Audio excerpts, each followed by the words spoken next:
Champions ట్రోఫీలో భాగంగా Dubai వేదికగా న్యూజిలాండ్తో జరుగుతున్న గ్రూప్ ఏ చివరి లీగ్ మ్యాచ్లో టీమిండియా తొలుత తడబడిన చివరికి 9 వికెట్లు కోల్పోయి 249 పరుగులు చేసింది. టాస్ నెగ్గిన న్యూజిలాండ్ కెప్టెన్ శాంటన్ బౌలింగ్ ఎంచుకున్నాడు. ఇక 30 పరుగులకే శుభ్మన్ గిల్, రోహిత్ శర్మ, విరాట్ కోహ్లీ వికెట్లని భారత జట్టు కోల్పోయింది.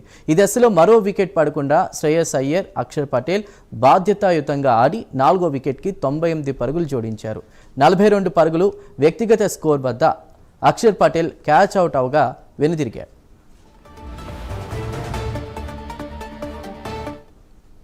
ఐదో వికెట్కి 44 పరుగులు జోడించాక 79 పరుగులు వ్యక్తిగత స్కోర్ వద్ద శ్రేయస్ అయ్యర్ అవుట్ అయి పెవిలియన్కి చేరాడు.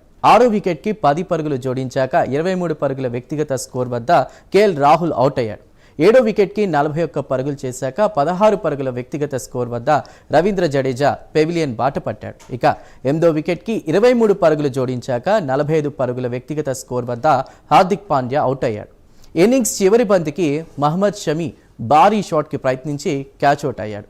న్యూజిలాండ్ బౌలర్లలో హెన్రీ 5, జేమిసన్, రౌట్, శాంటన్, రచిన్ రవీంద్ర ఒక్కో వికెట్ సాధించారు. భారత స్టార్ బ్యాటర్ విరాట్ కోహ్లీకి ఇది కెరీర్లో 300వ వన్డే మ్యాచ్గా నమోదైంది.